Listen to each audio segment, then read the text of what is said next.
Seigneur, nous voulons te remercier, te bénir, te rendre grâce pour ton œuvre à la croix. Merci de ce que nous dépendons de cet acte de rédemption, Seigneur, que tu as parfaitement accompli. Nous voulons, Seigneur, le réaliser et être toujours reconnaissants. Nous savons qu'aucun homme, Seigneur, sur la terre, dans le ciel, ne pouvait accomplir une telle œuvre. Et merci parce que tu t'es levé en disant, me voici, ô Dieu, pour faire ta volonté. Et c'est parce que tu as parfaitement accompli cette volonté du Père que nous pouvons nous aussi être appelés enfants de Dieu. Merci pour ton sang qui nous a justifiés. Merci pour la grâce que tu nous accordes. Merci d'être cette porte du salut. Merci pour l'espérance de la vie éternelle. Que l'honneur, la louange et la gloire te reviennent au nom de Jésus. Amen. Bonjour à tous, bonjour à toutes. Je ne sais pas, mais j'ai l'impression que ce matin, particulièrement, les gens sont un petit peu fatigués. Je crois que je n'étais pas le seul à avoir un petit peu de la peine à me lever ce matin. Quand je suis arrivé à l'entrée, il y avait juste une sœur qui était là et qui faisait sa sieste. Et je me suis dit, tiens, je ne suis pas seul. Que le Seigneur vous bénisse, qu'il vous renouvelle. Après ce temps de louange, d'adoration, ce séminaire avec Sylvain Frémont et la semaine de prière qui était déjà là avant, nous avons senti vraiment cette présence de Dieu nous renouveler. Amen. C'était des moments aussi où on a, d'une certaine manière, beaucoup dépensé. Ce qui est bien avec Dieu, c'est que lorsqu'on dépense pour sa cause, lorsqu'on dépense pour venir le rencontrer, on se réveillait le matin à 5 heures, le soir à 20 ans, on devait prier aussi. Lorsqu'on agit ainsi, en fait, Dieu nous récompense en retour. Amen. Chaque fois que nous nous approchons de Dieu, il s'approche de nous. Chaque fois que nous nous investissons pour le royaume de Dieu, il y a une grâce que Dieu nous accorde en retour. Amen. Ce n'est pas une peine qui est perdue, ce n'est pas un temps qui est dépensé comme ça, inutilement. C'est une grâce pour nous. Alléluia. Ce matin, j'aimerais apporter un message d'encouragement. Et j'aimerais, avant cela, qu'on puisse premièrement se lever et on va encore exprimer notre reconnaissance à Dieu tous ensemble. Amen. Nous sommes là pour lui. C'est lui que nous venons rencontrer ce matin.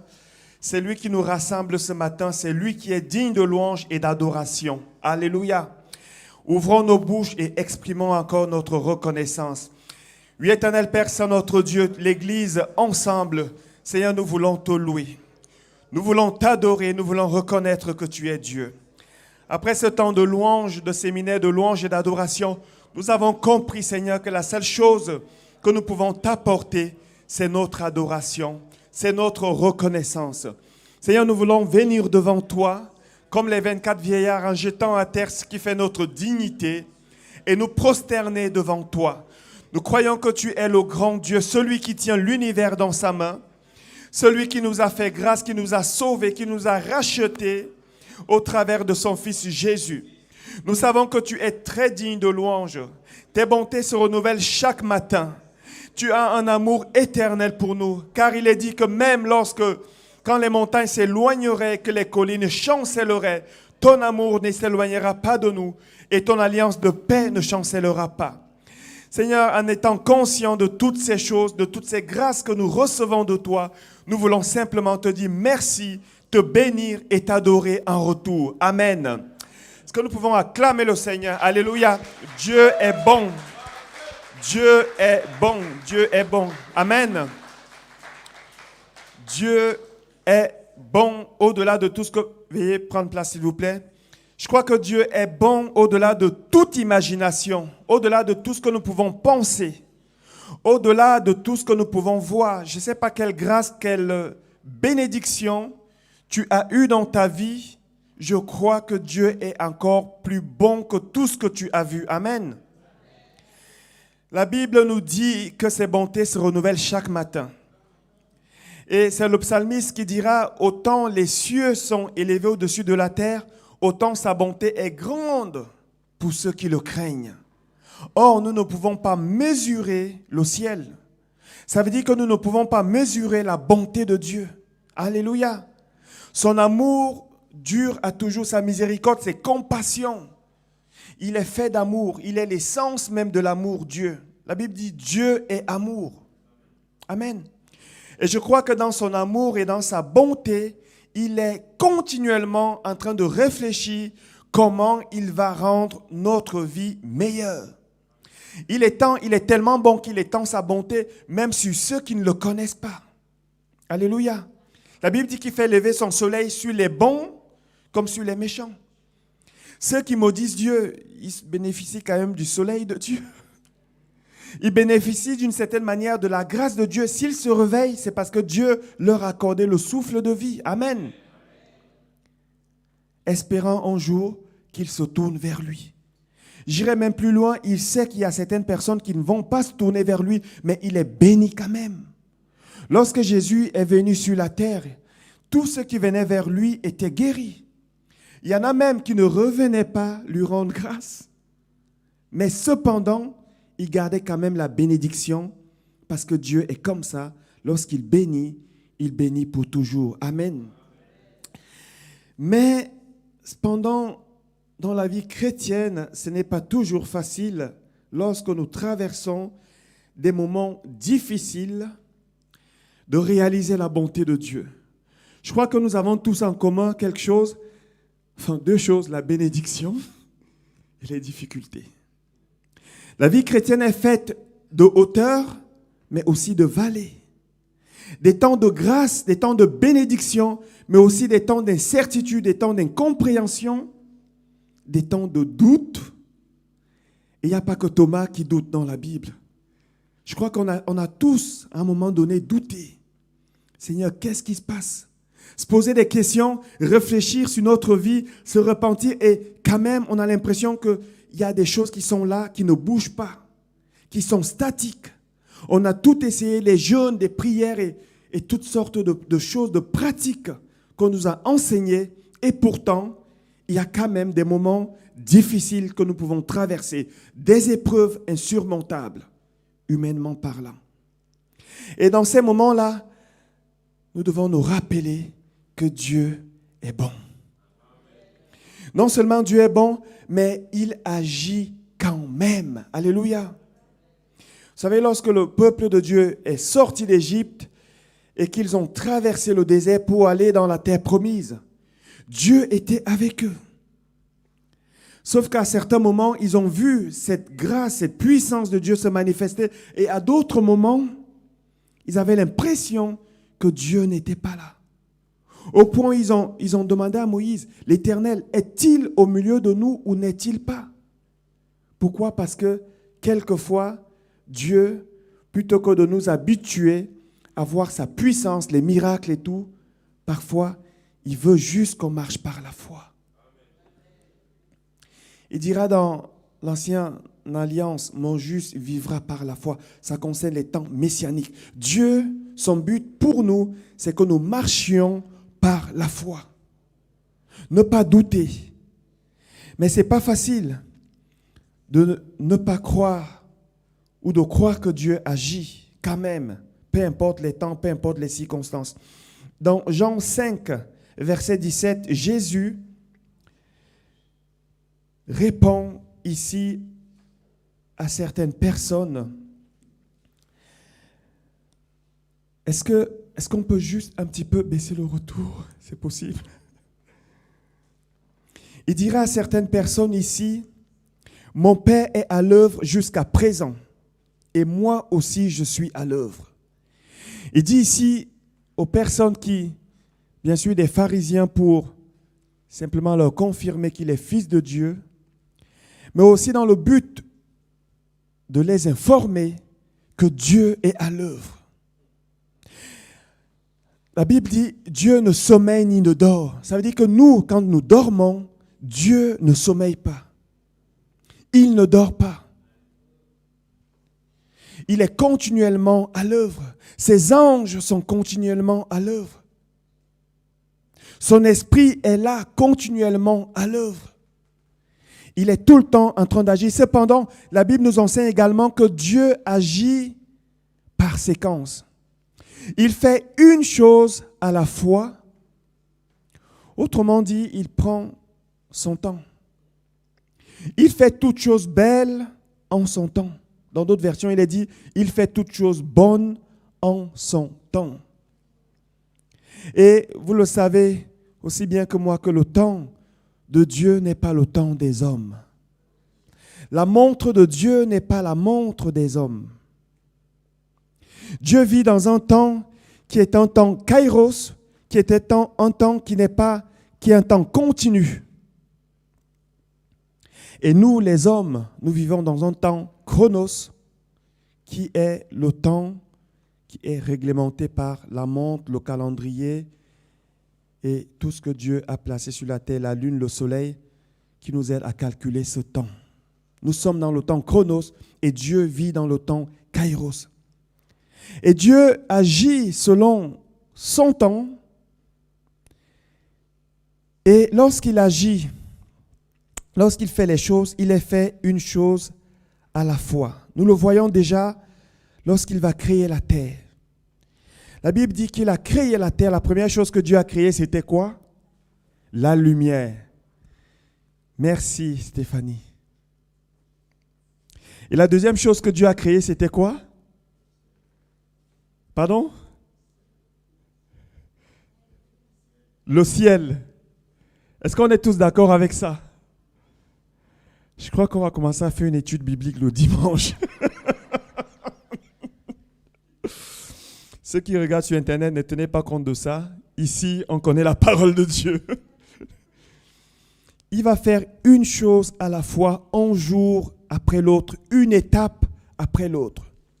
Il crée la lumière, il voit que c'est bon. La Bible dit qu'il eut un soir, il eut un matin, il vit que c'est bon. En fait, qu'est-ce qu'il va faire? Il va créer et il va contempler son œuvre et il va voir que c'est bon.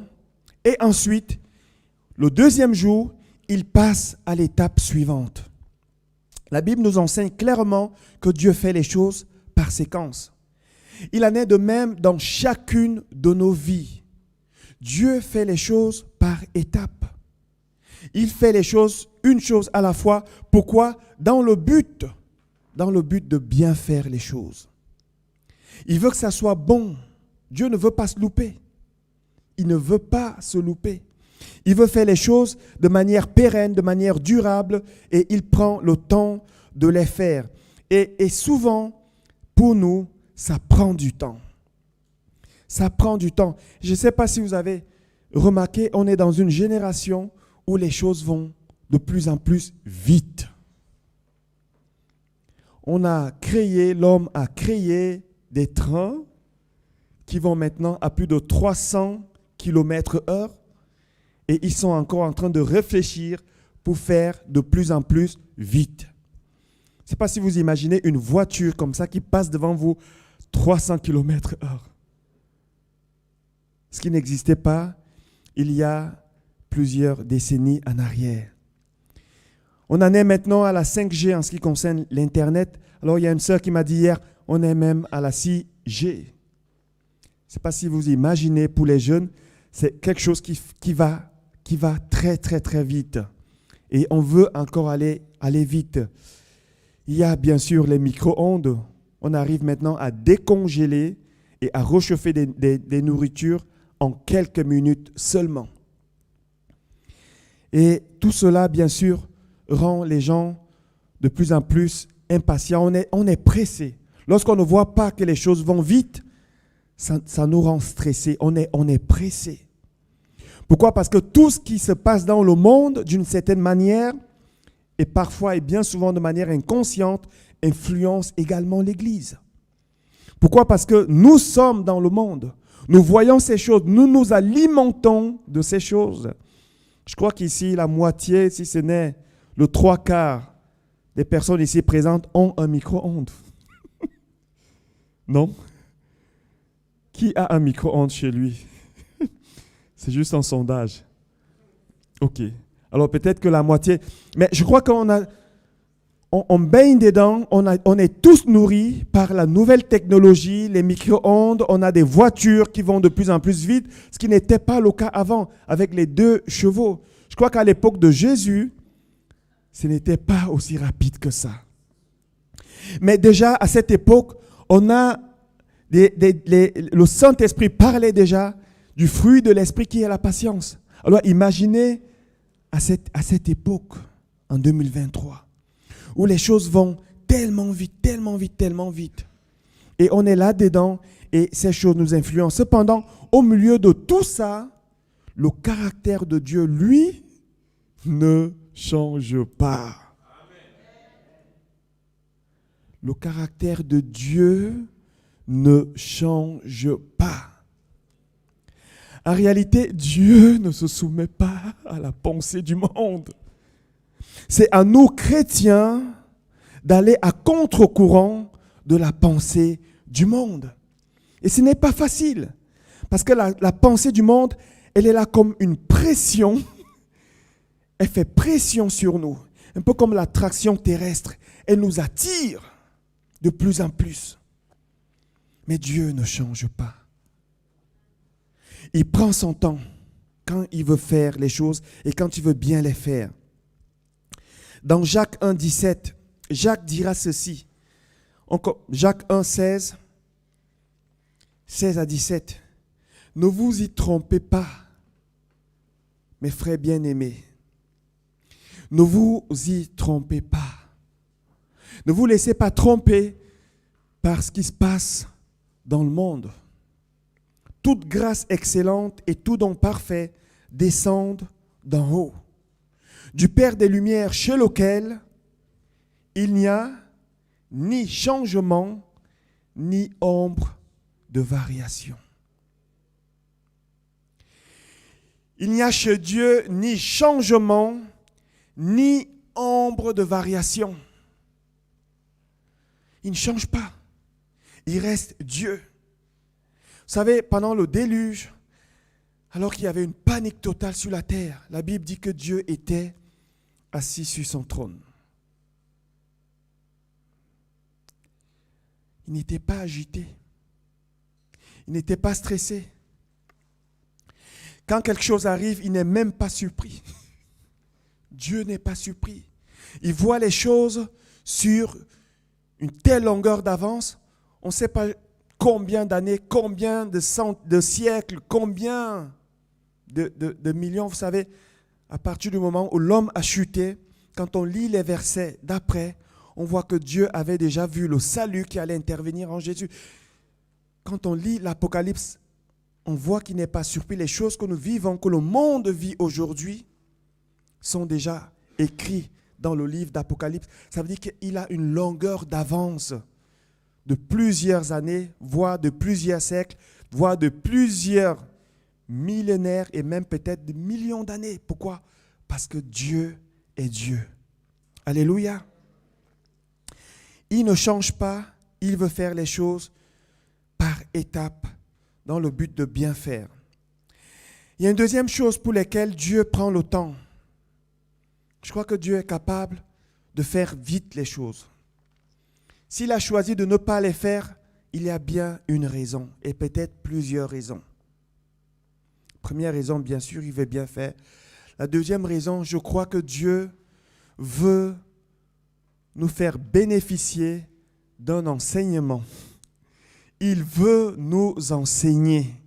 Il veut nous former. Il ne veut pas qu'on soit, excusez-moi le terme, des enfants gâtés. Je crie et tout de suite, j'ai. Oui, il peut vite faire les choses. La Bible dit, il dit, la chose arrive, il ordonne, il existe. Il est capable de faire les choses vite. Mais s'il choisit de ne pas les faire vite, c'est aussi quelquefois pour nous enseigner, notamment la patience. Vous savez, la patience est un fruit de l'esprit. Quelque chose que le Saint-Esprit, qui est l'Esprit de Dieu, veut produire en nous, nous enseigner. Et aujourd'hui, c'est compliqué, la patience. C'est compliqué. On ne veut pas être patient. Quand on arrive au restaurant et que les choses, ce n'est pas vite servi, on engueule le serveur et le chef de cuisinier avec, allez, dire au chef de cuisinier, quand même. On engueule, on n'est pas patient parce que les choses vont vite, mais cependant, Dieu veut nous enseigner la patience. Allons dans le psaume 91. Le psaume 91, on va s'arrêter sur les versets 14 à 16, mais on va lire tout le psaume, parce que c'est un psaume qui est beau, et aussi pour voir le contexte de manière globale. Il est dit dans ce psaume, je lis ici la version, lui, second 21. Celui qui habite sous l'abri du Très-Haut repose à l'ombre du Tout-Puissant. Je dis à l'Éternel, tu es mon refuge et ma forteresse, mon Dieu en qui je me confie. Oui, c'est lui qui te délivre. C'est lui qui te délivre du piège de l'oiseleur et de la peste dévastatrice. Il te couvrira de ses ailes et tu trouveras un refuge sous son plumage. Sa fidélité est un bouclier et une cuirasse. Tu ne redouteras ni les terreurs de la nuit, ni la flèche qui vole durant le jour, ni la peste qui rôde dans les ténèbres, ni le fléau qui frappe en plein midi. Si 1000 tombent à côté de toi et 10 000 à ta droite, tu ne seras pas atteint. Ouvre seulement les yeux et tu verras la punition des méchants. Oui, tu es mon refuge éternel. Tu fais du Très-Haut ta retraite. Aucun malheur ne t'arrivera, aucun fléau n'approchera de ta tente, car il donnera ordre à ses anges de te garder dans toutes tes voies. Ils te porteront sur les mains, de peur que ton pied ne heurte une pierre. Tu marcheras sur le lion et sur la vipère, tu piétineras le lionceau et le dragon. Puisqu'il est attaché à moi, je le délivrerai, je le protégerai. Puisqu'il connaît mon nom, il fera appel à moi et je lui répondrai. Je serai avec lui dans la détresse, je le délivrerai et je l'honorerai. Je le comblerai de longs jours et je lui ferai voir mon salut. Amen. C'est un psaume qui est très bien connu. Je crois qu'il est connu par tous. Même le diable connaît ce psaume, puisque c'est une partie de ce psaume. C'est avec une partie de ce psaume qu'il va aller tenter Jésus. Un psaume qu'on a tous récité, et je crois, pour plusieurs d'entre nous, nous le connaissons par cœur. C'est un psaume qu'on aime bien parce qu'il nous parle de la protection sans faille de Dieu envers celui qui demeure sous son abri. C'est un psaume qui est puissant, c'est un psaume qui est fort de sens, c'est un psaume qui nous fait vraiment du bien. Cependant, revenons un instant sur les versets 14 à 16. Il est dit ici, et puisqu'il est attaché à moi, je le délivrerai, c'est-à-dire celui qui demeure sous l'abri du Très-Haut. Je le protégerai puisqu'il connaît mon nom. Il fera appel à moi et je lui répondrai. Je serai avec lui dans la détresse. Je le délivrerai et je l'honorerai. Je le comblerai de longs jours et je lui ferai voir mon salut. On a lu avant, celui qui demeure sous l'abri du Très-Haut repose à l'homme du Tout-Puissant. Il connaîtra aucun malheur. Que 1000 tombent à gauche, 10 000 à droite, il n'est pas atteint, il est en sécurité. Cependant, il y a une autre chose qu'on voit ici, lorsque l'auteur de ce psaume, inspiré par le Saint-Esprit, va parler de la part de Dieu. Un peu comme si c'est Dieu lui-même qui était en train de parler. Puisqu'il est attaché à moi, on voit ici qu'il y a plusieurs étapes du verset 14 au verset 16. Et j'aimerais qu'on puisse parcourir ce matin ces étapes. La première étape nous parle de la prière. Il fera appel en moi et je lui répondrai. Bien sûr, ici il est question de celui qui demeure sous l'abri du Très-Haut. Il fera appel à moi. Et pourquoi? Parce que Dieu a décidé d'agir à travers la prière. C'est la raison pour laquelle, Église, nous devons continuer et continuellement prier. Continuellement demander à Dieu. Parce que si nous ne demandons pas, ne nous attendons pas à recevoir. C'est le principe même de Dieu de donner lorsque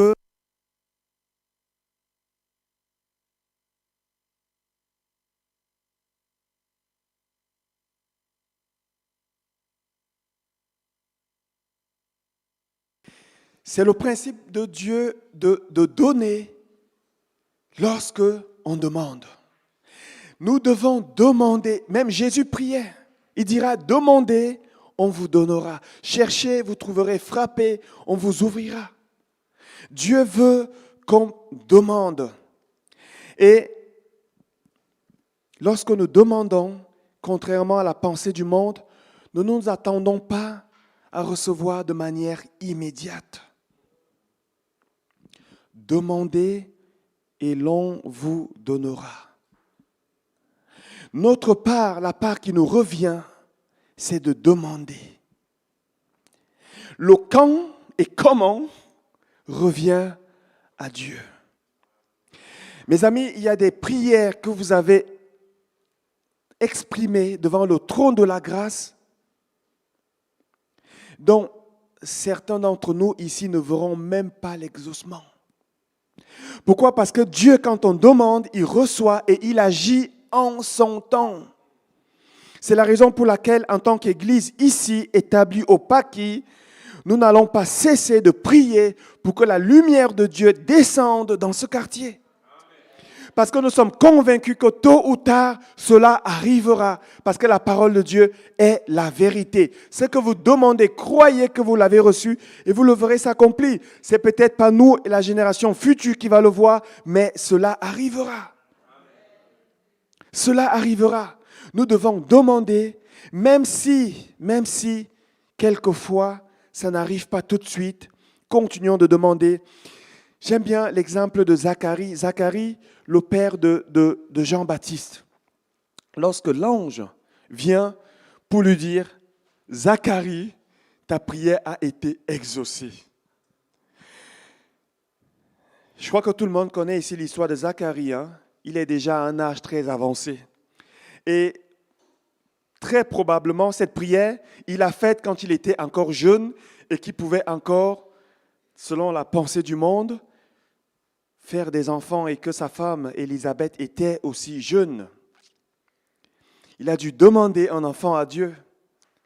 Sauf que le temps a dû passer et cet homme qui a le témoignage de Dieu comme étant un homme juste, qu'est-ce qu'il va faire? Il va continuer à servir le Seigneur dans le temple. Et c'est pendant qu'il est en train de servir Dieu dans le temple que l'ange Gabriel va venir s'approcher de lui et lui dire « Ta prière a été exaucée ». Je crois que si j'avais été à la place de Zacharie, j'aurais dit à l'ange Gabriel «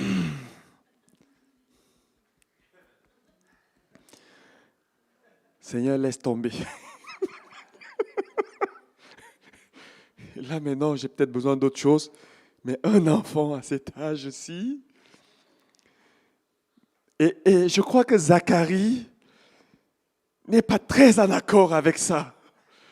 Parce qu'il va commencer à discuter avec l'ange. Et l'ange va fermer sa bouche. Pourquoi? Parce que l'exaucement de Zacharie ne dépendait pas que de Zacharie, mais aussi de toute une génération. Parce que Jean-Baptiste était celui qui avait été préparé pour ouvrir le chemin de Jésus.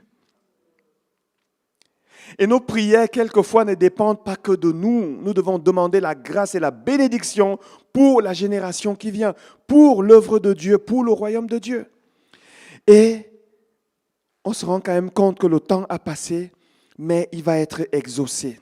Demandez et l'on vous donnera. La deuxième étape ici nous parle de la présence et de l'assistance de Dieu. Bien souvent, lorsque nous demandons, nous voulons tout de suite que Dieu agisse. Seigneur, c'est maintenant. Seigneur, c'est maintenant qu'il faut le faire. Seigneur, fais-le si tu es Dieu. Vous savez, toutes ces prières-là, à un moment que moi aussi, je les faisais. particulièrement dans une situation. Seigneur, qu'est-ce que les gens vont dire? Ah, Dieu ne se laisse pas manipuler. Il ne se laisse pas manipuler, il prend son temps et il fait les choses comme il veut. Et chaque fois il pose un acte, cela est bon, parfait et juste.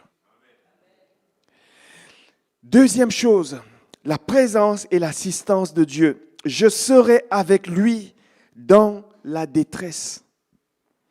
Je serai avec lui dans la détresse. Il fera appel à moi et je lui répondrai. Je serai avec lui dans la détresse. Ah non, Seigneur, moi je ne veux pas la détresse. Je veux plutôt que tu me sortes de la détresse. Non, moi je viens dans ta détresse et je veux rester avec toi dans ta détresse. Je vais t'aider à porter ce fardeau. Mais il y a autre chose aussi, c'est que dans la détresse, il y a quelque chose que Dieu nous enseigne qu'on ne peut recevoir que dans des temps de détresse. Certaines choses que nous ne pouvons recevoir que dans des temps de détresse. Et non pas à un autre moment. Non pas à un autre moment. Je serai avec lui dans la détresse.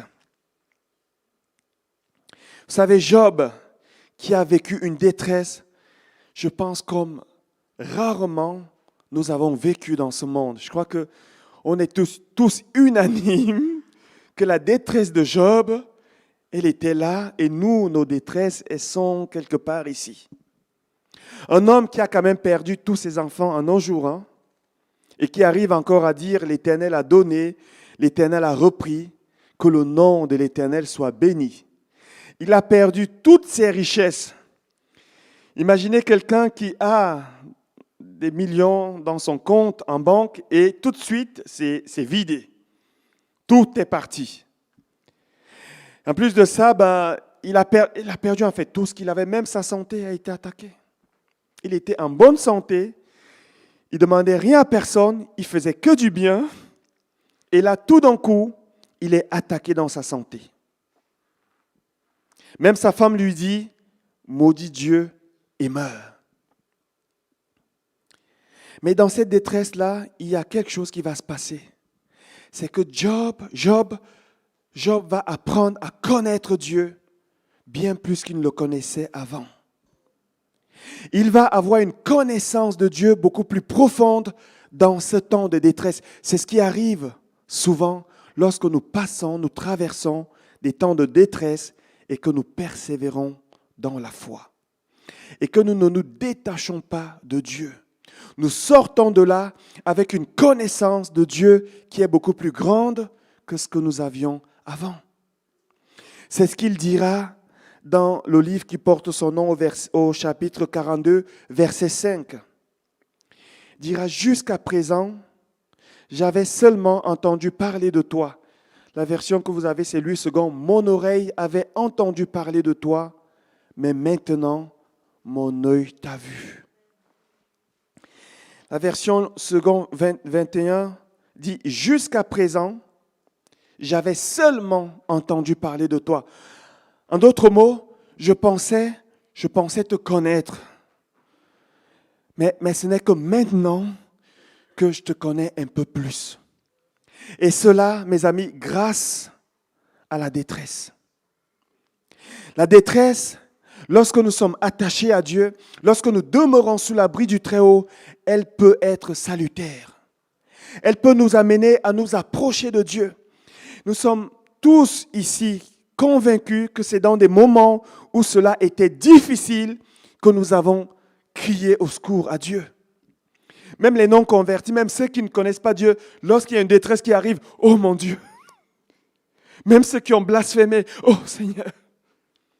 Pourquoi? Parce que dans la détresse, nous avons le réflexe de nous tourner vers celui qui seul est capable de nous sauver, c'est-à-dire Dieu.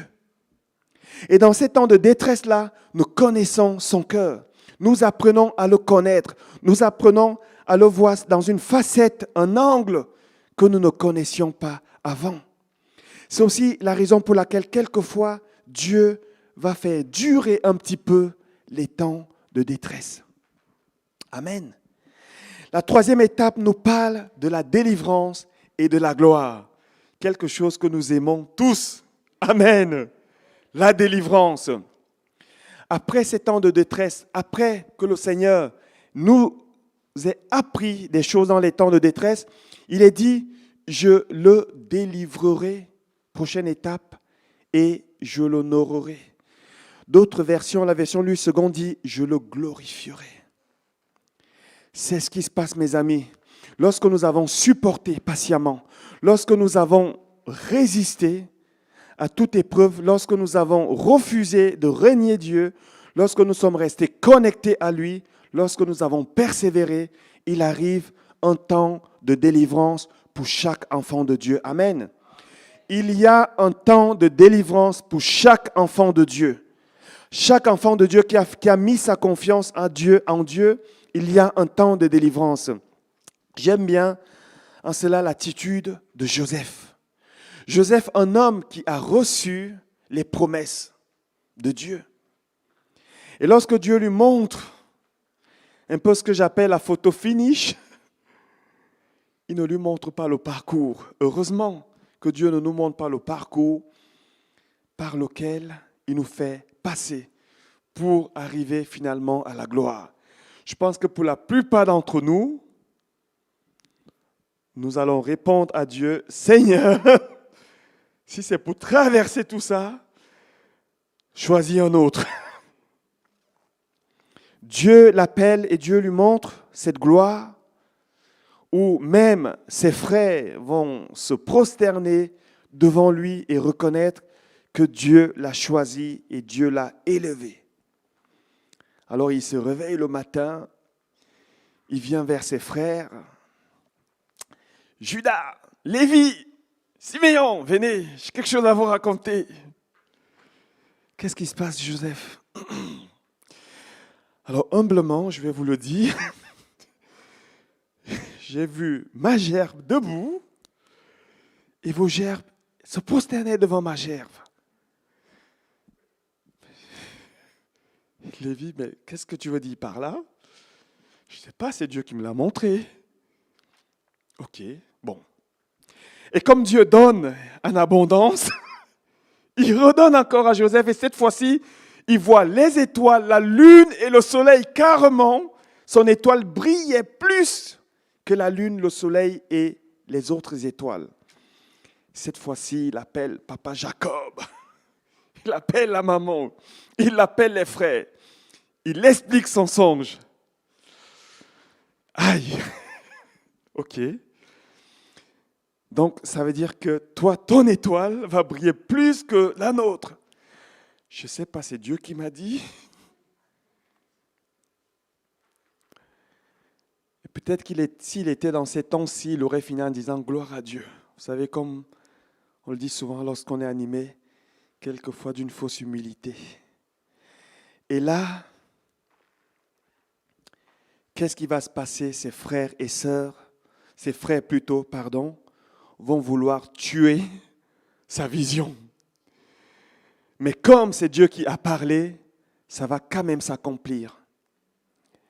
Et il va passer cette étape, bien sûr, qu'on a déjà citée avant, une étape où il va connaître une détresse terrible.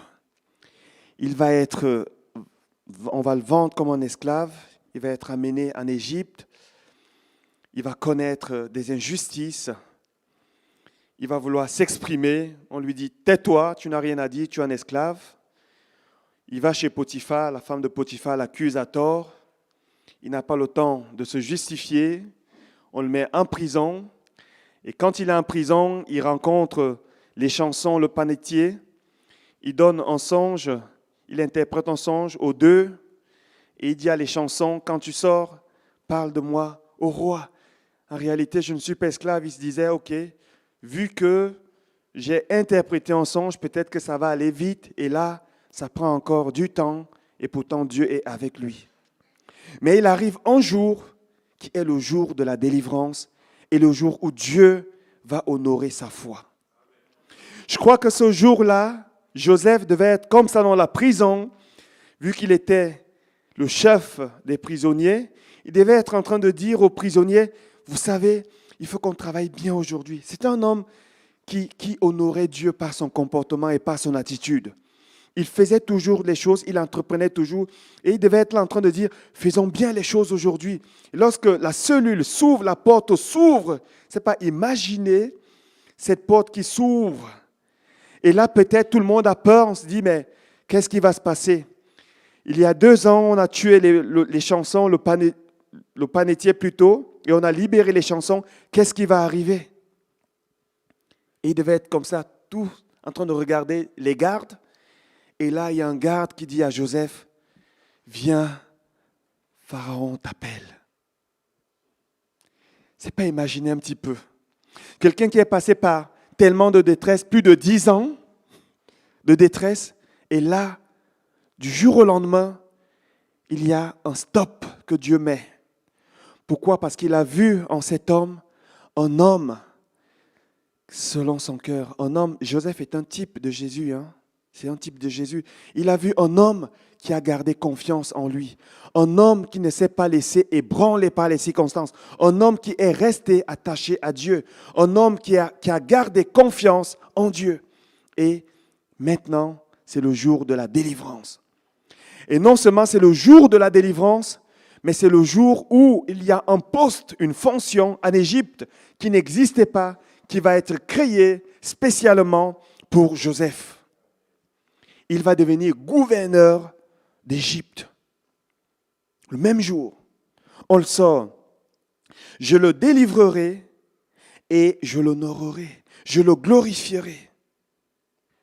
La 4e et dernière étape ici que nous voyons dans ce psaume nous parle d'une fin glorieuse et du salut éternel, d'une récompense que Dieu prolonge. Je le comblerai de longs jours et je lui ferai voir mon salut. Jacques 5,11. Voici, nous disons, bienheureux ceux qui ont souffert patiemment.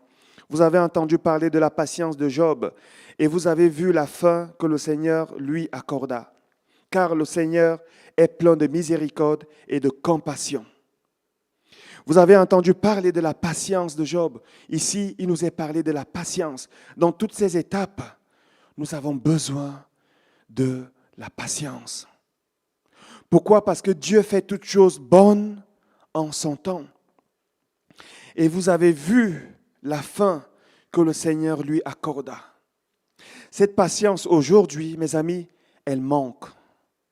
Elle manque cruellement. S'il y a des personnes qui changent, qui partent d'église en église, c'est parce qu'il y a une patience qui manque.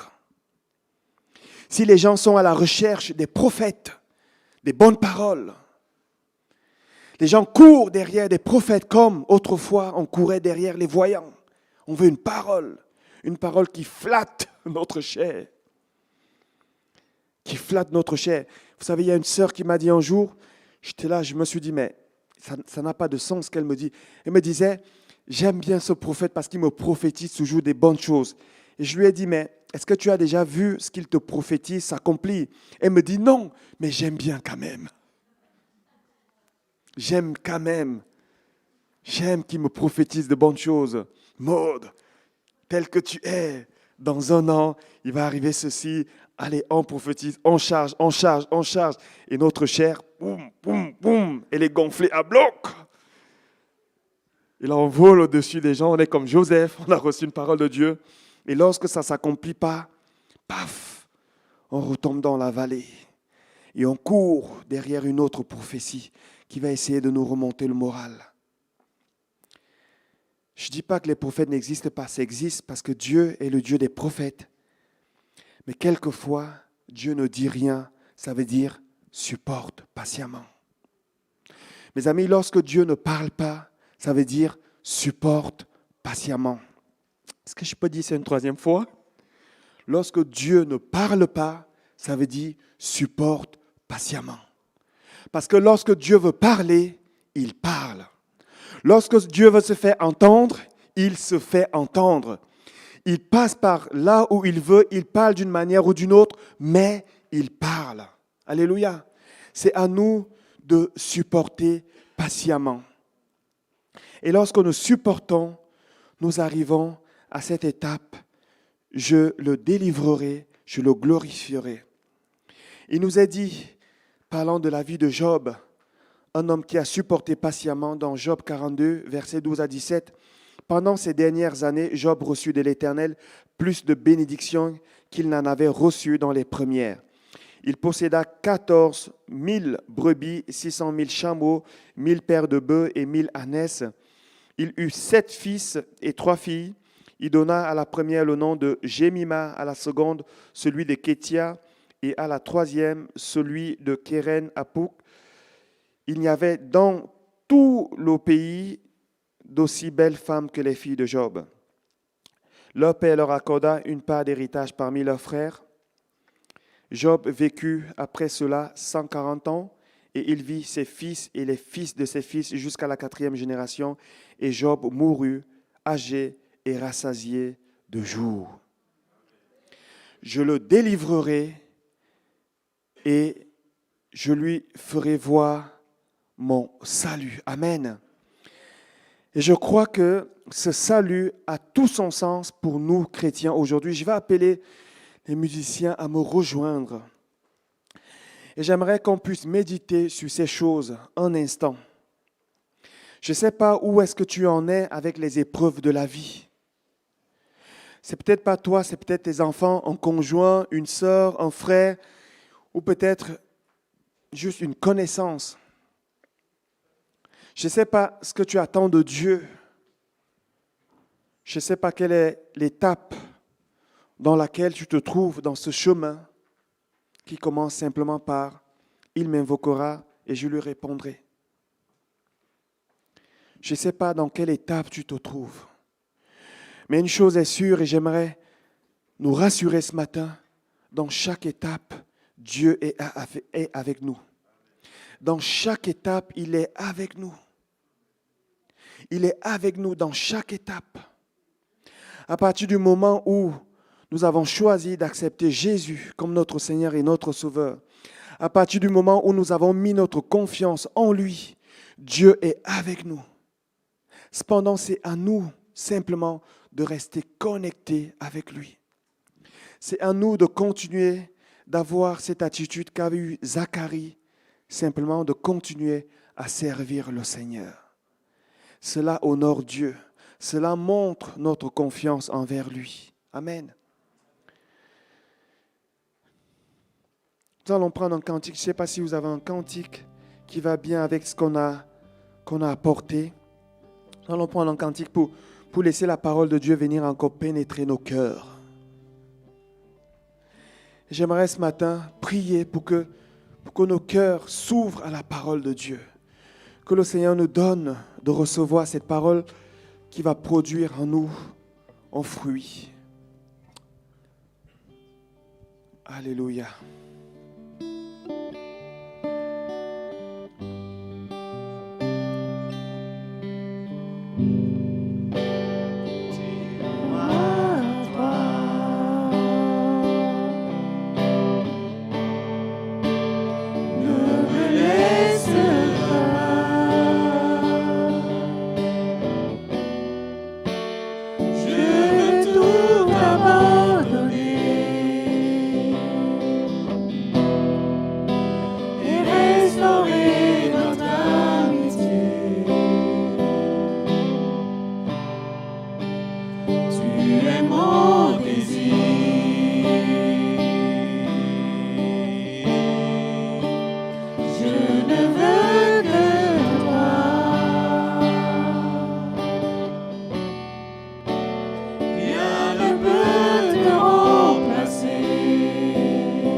Seigneur, nous avons compris qu'il y a un jour de délivrance et un jour de gloire pour chaque enfant de Dieu.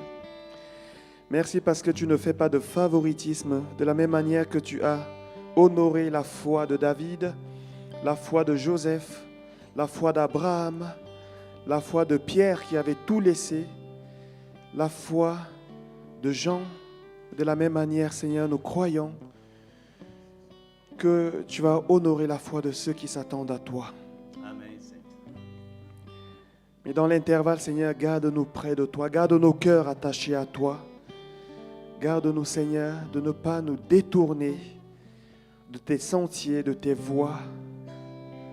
Garde nos cœurs, Seigneur, connectés à toi et garde nos yeux, Seigneur, fixés sur toi. Nous savons, Seigneur, que ce n'est pas facile parce qu'il y a une telle pression dans ce monde qui nous attire à la pensée du monde, à la logique du monde. Mais Seigneur, nous savons qu'avec toi, nous pouvons y arriver. Nous sollicitons l'aide de ton esprit en ce moment. Demandons, Seigneur, ta grâce sur nos vies, la grâce sur l'Église missionnaire. Seigneur notre Dieu, merci parce que tu es avec nous, Seigneur. Tu ne nous as pas dit que nous allions éviter toutes sortes de difficultés et d'épreuves. Au contraire, celui qui veut vivre pieusement sera persécuté. Mais tu nous as garanti, Seigneur, ta présence. Et tu nous rappelles encore aujourd'hui, je suis avec vous tous les jours jusqu'à la fin du monde. Donne-nous de ne pas promener des regards inquiets, mais de rester connectés et concentrés sur ce que tu fais dans nos vies. Croyons, Seigneur, qu'il y a un jour de gloire, ici sur la terre ou dans le ciel. Et si nous ne voyons pas ces choses sur la terre, elles seront d'autant plus grandes dans le ciel. Mais Seigneur, donne-nous de garder la foi en toi. Au nom de Jésus. Amen. Amen. Amen. Vous savez, c'est pas facile la marche chrétienne. Parce que pour certains d'entre nous, on a dit crois au Seigneur Jésus, il va te bénir, Oui, Dieu le fait. Mais ceux qui veulent vivre pieusement seront persécutés. Et plus on essaie de se conformer à la parole de Dieu, plus Satan s'agite et attaque. Mais il y a un jour de délivrance.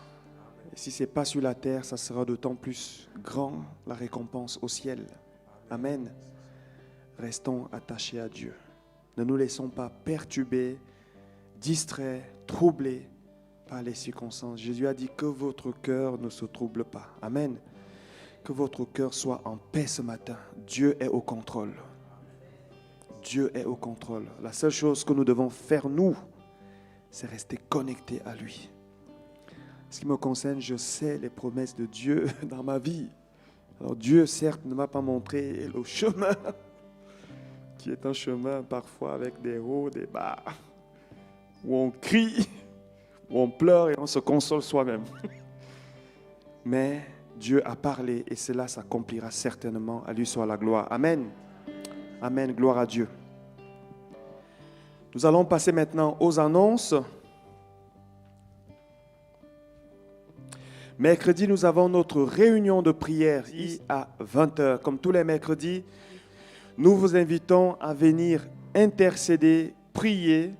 Plus nous sommes nombreux, plus notre foi est un peu plus grande.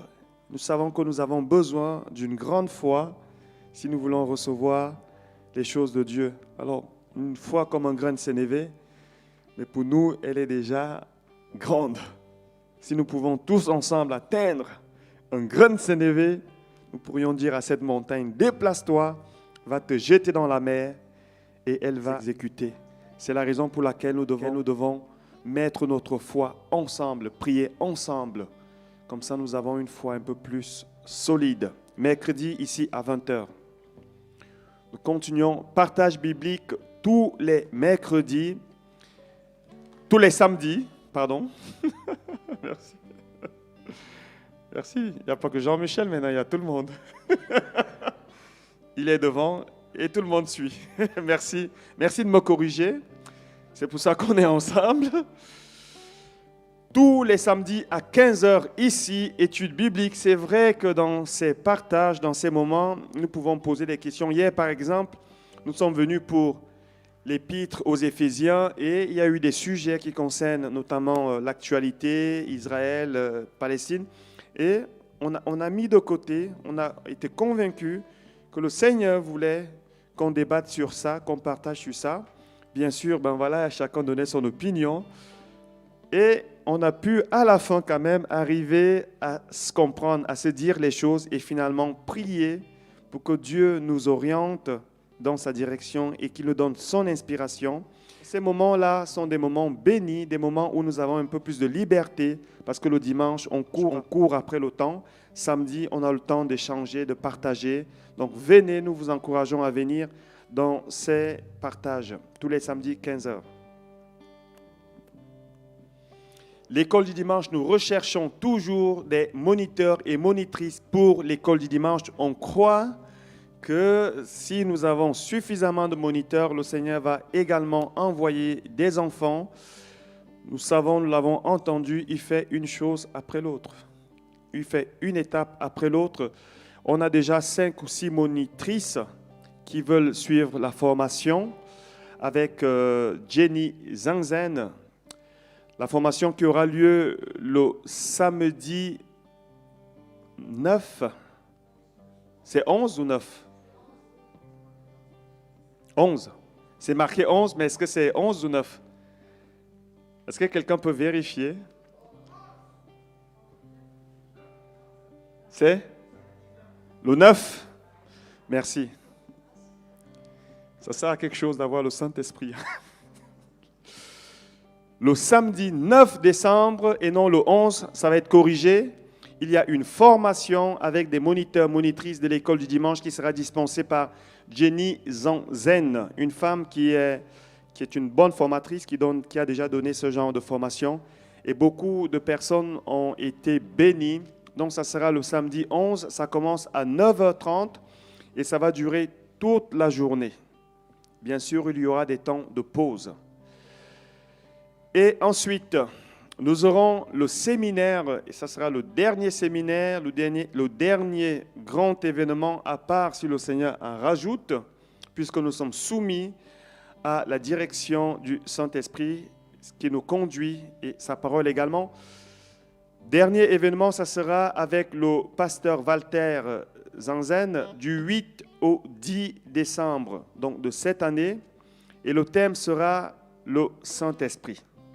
Le Saint-Esprit, ça sera donc le vendredi à 19h30, samedi à 19h30 et dimanche ici au culte à 10h. Voilà pour ce qui est des annonces. Les paquets de Noël, bien sûr, sont encore à récolter. Si vous avez besoin de renseignements, de plus de renseignements, je vous laisse à la fin aller vers Lydie. Vers Lydie pour ce qui concerne les paquets de Noël. Soyons généreux envers des personnes qui sont plus démunies que nous, matériellement. Voilà. Et nous avons encore une annonce. Ça concerne donc l'œuvre, le service que Michel et Marie-Claire vont faire au mois de décembre. Vous me rappelez juste le jour. On n'a pas encore fait le flyers. Le 15 et 16. Donc c'est sur 2 jours. 15 et 16, ils ont eu à cœur d'offrir le café, la soupe aux sans-abri, aux personnes qui sont démunies, aux personnes qui sont ici dans les paquets et aussi des vêtements. Il y a une liste. D'ailleurs, est-ce que, Paris, tu peux me donner la liste, s'il te plaît? Elle est juste posée là. Une liste de choses qu'ils aimeraient avoir. Donc les thermos, ça c'est bon. Du café, si vous avez du café en grand moulu, n'hésitez pas à leur donner. Le thé également, du sucre, crème à café, biscuits pour Noël, bouillon de bœuf ou poule. Voilà, si vous avez tout ça, n'hésitez pas à venir à la fin vers Michel et vers Marie-Claire. C'est une belle œuvre, surtout dans ces temps de Noël, où la détresse émotionnelle est quand même un peu plus grande. Avec les fêtes, vous le savez, hein, c'est la période où souvent il y a le plus de suicides, les gens sont de plus en plus malheureux parce que c'est une période où les gens se retrouvent en famille. Et il y en a qui n'ont pas de famille. Il y en a qui dorment à la rue. Et merci Michel, merci Marie-Claire d'avoir eu à cœur de faire cela. C'est aussi à travers ça que nous démontrons l'amour de Christ. Amen. L'amour de Dieu ne consiste pas seulement en paroles, mais en actes. En actes. Voilà, maintenant nous allons passer aux offrandes que chacun donne comme il a résolu dans son cœur, sans tristesse ni contrainte. Et ce n'est pas la Bible qui le dit, c'est moi qui rajoute ça. Donnons généreusement, comme Dieu nous a donné, parce que nous avons à cœur de soutenir les missions, comme on l'a souvent fait par le passé. Et cette fin d'année encore, nous avons un conseil administratif où nous allons parler justement de ça, faire des dons aux plus démunis. Et bien sûr, nous devons aussi assurer des frais liés au local et à tout ce qui est autour. J'avais juste une question, c'est juste faire un petit sondage. Est-ce que vous aimeriez faire un repas en fin d'année ici?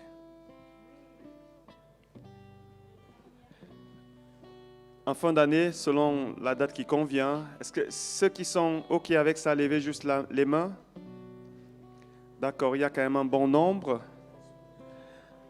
Alors, je crois que dès dimanche prochain, on va mettre une liste. Vous mettez simplement vos noms et la date qui convient. Je pense qu'en fin d'année, c'est bien aussi de se retrouver ici et de faire un repas communautaire. Par le passé, on a eu notre frère et notre soeur qui nous ont bénis par un repas communautaire. C'était excellent. Si le Seigneur vous parle, n'hésitez pas à le refaire. Bien sûr, l'Église peut donner une participation. C'est bien de se retrouver comme ça ensemble. Amen. On a terminé. Est-ce qu'il y a une autre annonce à faire? Maxime, OK. Est-ce qu'il y a des nouvelles personnes qui... Oui. Je veux apporter une précision par rapport à la liste. Ce n'est pas que les dons, on les prend forcément aujourd'hui. C'est une liste juste, les besoins sont cités. Mettez juste le nom, votre numéro de téléphone et ce que vous aimeriez donner. Et on va vous recontacter en semaine pour organiser le rassemblement. Merci. OK. N'apportez pas tous du sucre. Vous savez, le sucre... C'est aussi autre chose que vous pouvez apporter. Est-ce qu'il y a des nouvelles personnes qui viennent pour la première fois ici, aujourd'hui? On aimerait simplement vous accueillir, prier pour vous et vous bénir. Pour la première fois, vous pouvez simplement lever la main. Si vous êtes là, Alexis, est-ce que tu peux te lever s'il te plaît? Comme ça, tout le monde te voit. Voilà. Est-ce qu'on peut l'accueillir chaleureusement, s'il vous plaît? Alors... Alexis, vous avez déjà vu son épouse ici, Anita, son fils Diam, qui vient ici chaque dimanche avec mes enfants. Alexis, c'est un voisin, un ami, et nous avons traversé ensemble beaucoup de choses. On va simplement prier pour lui, le bénir. Amen. Demander la grâce de Dieu sur sa vie et la paix du Seigneur. Prions ensemble. Éternel Père Saint, notre Dieu, merci. Nous croyons, Seigneur, que tu es le maître des circonstances et des temps. Rien ne se fait au hasard avec toi, Seigneur. Nous te remettons ton enfant, Seigneur, parce que nous sommes convaincus que c'est ton enfant et c'est toi qui as attiré, ce n'est pas ici.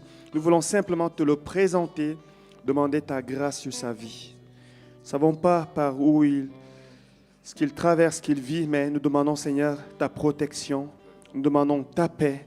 Nous demandons, Seigneur, que tu viennes encore le visiter, que tu sois avec lui simplement, comme nous l'avons entendu, que tu viennes honorer sa foi, que tu le soutiennes, lui et sa famille, que nous te recommandons maintenant et que nous bénissons au nom de Jésus. Amen. Amen. Amen. Merci. Voilà, nous avons terminé.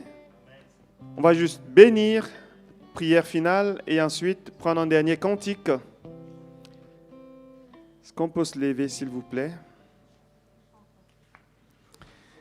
Seigneur, merci pour ces offrandes que nous te présentons. Nous savons, Seigneur, que ça fait partie aussi de l'adoration. Tout ce que nous te présentons, non seulement tu le bénis, mais tu as aussi la capacité, la puissance de le multiplier et de le protéger. Alors, Seigneur, merci de bénir ces offrandes et de les multiplier, Seigneur, dans la vie de tous ceux qui ont donné et ceux qui n'ont pas pu donner, Seigneur, bénis-les aussi. Que ta grâce, Seigneur, surabonde sur leur vie. Nous savons que tu es ce Dieu qui aime bénir et qui aime faire grâce. Alors nous te remettons toute l'Église. Seigneur, merci pour cette semaine qui va commencer. Soutiens la foi de chacun. Renouvelle ta paix, renouvelle ta joie dans la vie de chacun. Sois avec nous, nos enfants, nos familles. Nous croyons que nous pouvons bénéficier de ta protection car nous demeurons sous l'abri du Très-Haut. Malgré les vents contraires, malgré les adversités, malgré les oppositions, nous savons, Seigneur, que nous sommes sous ta main, nous sommes gardés, nous sommes protégés. Et si nous devons traverser quelquefois des détresses, Seigneur, nous savons que le meilleur reste à venir. Alors, Seigneur, bénis chacun avec cette pensée. Au nom de Jésus-Christ, soyez bénis. Bon dimanche, bonne semaine et à bientôt.